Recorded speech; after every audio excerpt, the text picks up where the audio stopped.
Greetings, my name is BlazeLeeDragon, and today I am going to talk about Druidry. Druidry is, of course, the spirituality, faith, religion, whatever you want to call it, of the Druids. Now, for the past 8-9 years now, I've been searching and trying to find Druidry. What is it? Who were the Druids? What did they do? And how can we learn Druidry today? Throughout my searches for the past 8 years, I have discovered that the Druids are gone. They no longer exist. Now, there are remnants of the Druids. There are things that are left over. And I'm going to share a few of them with you today. Now, the thing about Druidry is, even though it is gone for what it was, it has actually become something new today. And there are several people who are working on Druid revival, which basically they're trying to bring back the teaching of the Druids. And this is possible. This is something that many of us can and possibly should do. It's definitely a great path. Now, let's talk a little bit about who the Druids were at one time.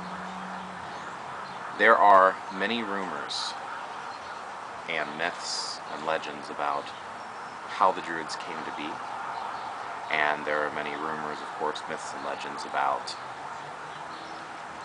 how they've evolved over the years and things that they have done, practiced, and believed. So let's go over some of the myths that we don't have 100% confirmation on. One of the older myths is, of course, there are talks about how all the continents could have potentially been one at one time. There are ancient societies, civilizations that are supposed to be the oldest known to man. These include Babylonia, Sumeria, and Atlantis. Now, Atlantis, everyone's heard of it. It's believed to be a mythical city. Once again, this is one of the legends that I've heard before. Doesn't mean it's 100% right or accurate. This is just something I have heard. So, with Atlantis, there was talk about potentially being a combination between magic and science in their civilization. There was different beliefs. Sorry, it skips a little bit because it's starting to rain, and I was trying to cover the camera, so I've got plastic sheet over the top. So anyway, the Atlantis and the Atlanteans. So it is believed that they were advanced beyond their years. Some believe, of course, that there was the combination of magic and science. Others simply believe it was completely fictional. Regardless, there is the possibility that it did exist, at least. There was at least a place called Atlantis, and some say, it fell off into the ocean. Some say it got destroyed, blown up, whatever the case may be. There is this particular legend and myth goes off of the idea that it sunk into the ocean, similar to what they believe is going to happen with California, how it's starting to lean, and there's not really a lot underneath it towards the ocean, so it's going to topple off. Now, of course, if you know anything about the way that the Earth is built up, there's these plates, and they're constantly shifting.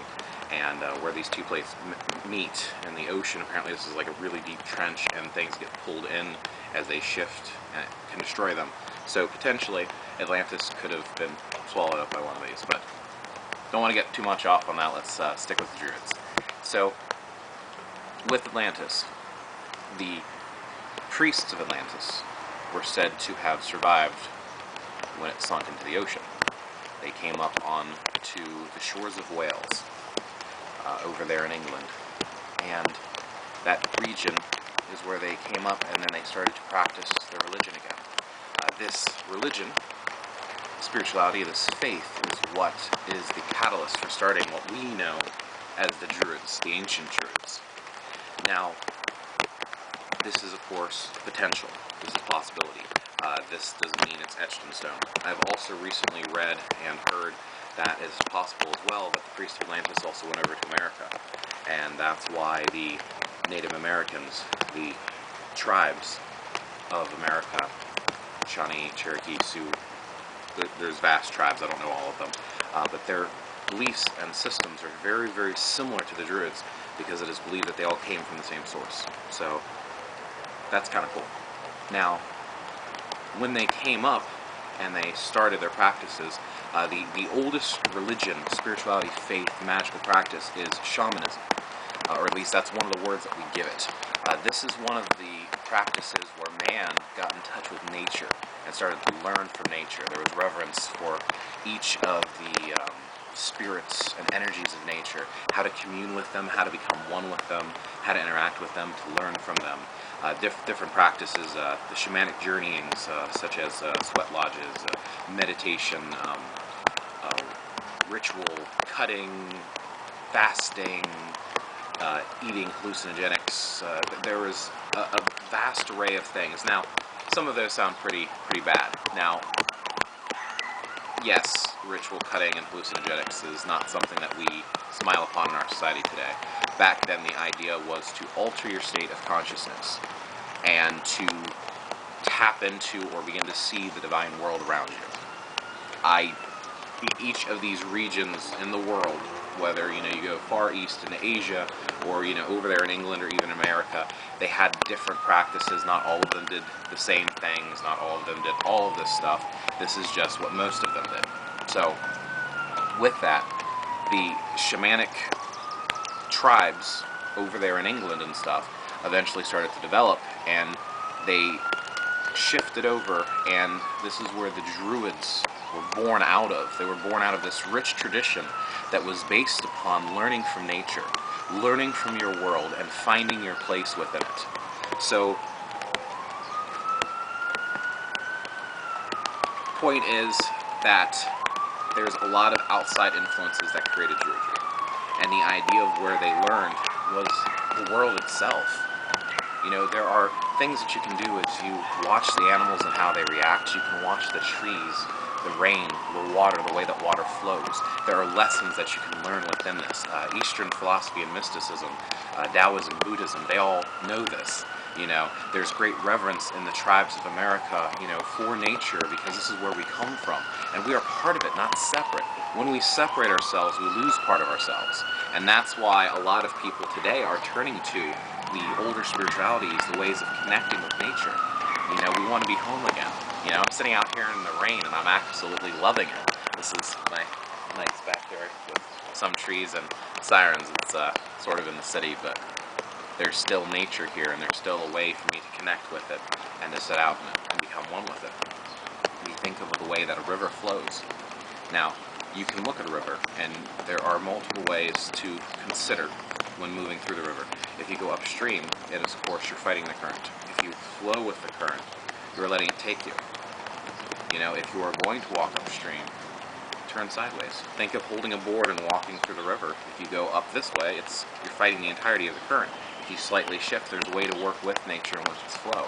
If you also look at the fact that water is always self-healing, it's a very healing element, because water is always going to seek its own level. There's always going to be equilibrium. You can walk a path through life and become one with nature without harming it, like a boat skimming over water. It might cut through the water, but it leaves no disturbance in its wake. Well, it doesn't leave permanent harm in its wake. Yes, there's ripples.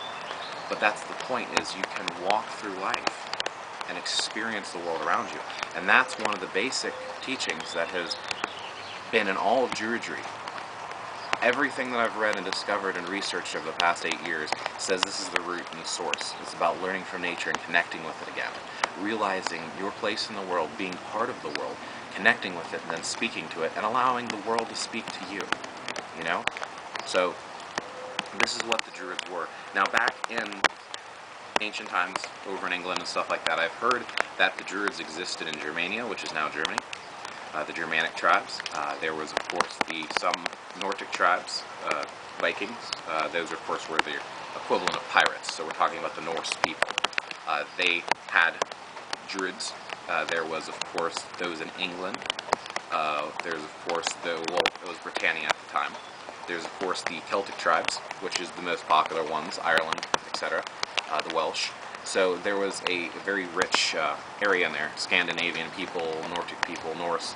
They had their druids, and there was slight variations from tribe to tribes, but the people were very tribal, and each of the tribes had their different variation on how they saw things. And the druids were kind of like the priests, the teachers, doctors, physicians, healers, guides, judges, mediators. They were the learned individuals. You know, they were wise. They had reading and writing, arithmetic, math, science, history, magic, faith, religion. They were all of this together, and they helped to guide the people. Now, you still had your chieftain who ran the tribe, but you had the druids who at least were respected on their words and opinions, and they, you know, assisted in a lot of these matters. They weren't always sought out. They didn't always, you know, assist in these matters, but this was the types of roles that a druid would play. Now, the druids, some believe that they were taught separately. Men were taught by men, women were taught by women. You've heard of Avalon. This apparently was where the women were trained. Anglesty was where the men were trained. Now, it is believed by some, and some of the things that I was reading, that a man accumulates energy and then releases it, where a woman has to absorb energy and build it up and then release it. And that's why they were taught differently. This is just one possible druidic practice. Doesn't necessarily mean it was true. This is just one way of looking at it. I believe it is closely related to the sexual energies of each individual, male or female, because where a man will build up and release, and a woman has to take in for the creation of life. So I believe that's the relevance there. Now, of course, there was gods and goddesses, depending on which area, depending on which gods and goddesses. There was, of course, too, that they were very well respected. There had been talk about druid warriors. I didn't see that a lot. That was not very much reference to that. Usually the druids are referred to as being peaceful and non-violent. They didn't really, you know, go around and fighting in combat, and it was actually said that if a druid walked between two warring tribes, all he'd have to do is walk down and spread his arms, and they would drop their weapons out of respect for the priest. Now, I'm sure that didn't happen every time, but I believe that there was a great reverence for them, and I believe that was very possible. They had lore and knowledge of the world, the trees, the herbs, plants, how they worked with the body, you know, herbal remedies, etc. They knew how the body worked. They knew about animals and signs from nature, and how to commune with the animals, respect them, and how to gain power through the trees and the animals by the properties and spiritual energies that they resonate. So this is what the Druids were. Of course, when Christianity rose, it snuffed out anything that wasn't Christian.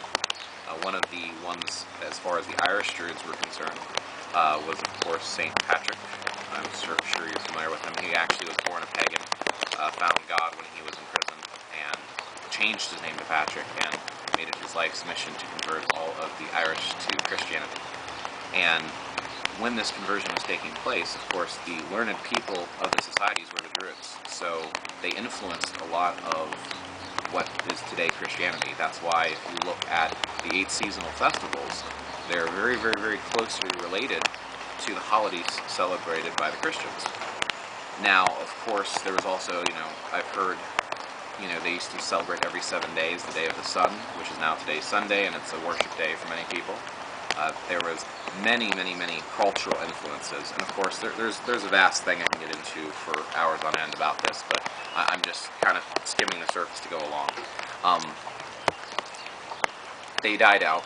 They ceased to exist. Some of them went into underground hiding. A lot of people believe that some of the practices of witchcraft were derived from Druidry, that the men were sort of converted into Christians, or at least hid among the Christians, and there was a harmonization between them to a degree, but the women, of course, were not respected. There's no goddess in Christianity. They kind of pushed that out. So the women went underground into hiding, and it is believed that they practiced, during campfires at night under the full moon, and they had to keep their practices secret, and they still had their herbal lore and ways of communing with nature, and they believe that's kind of what influenced modern witchcraft. This is one thing that I have read several times and talked to people about. So once again, these are things that I've researched from many sources. There's a lot of it's broken up, because let's face it, when you have a new religion, new path that comes in, they kind of tear up the old and try to make this is the way, this is the right way, and they want to get rid of the old. They want to move along. So a lot of it has been lost. Now, about 300 years ago, a Druid revival started taking place where they're piecing back together their stories, their lore, their traditions, and finding everything that they could to piece back Druids. One in particular group actually started piecing it back together, and from what I have heard from them, learned from them, they are one of the most accurate groups that I have met to date. They are also one of the most complete groups. They've even admitted themselves they're not the ancient Druids, they're modern Druids. It's a Druid revival. They're bringing back the teachings because they're not lost to us. They are simply scattered, and we need to go back to our roots and rediscover the same way that our ancestors used to. So, with this particular group, I was very impressed, and I actually ordered their introductory package to listen to and get familiar with, which confirmed many of the things that I have learned throughout my 8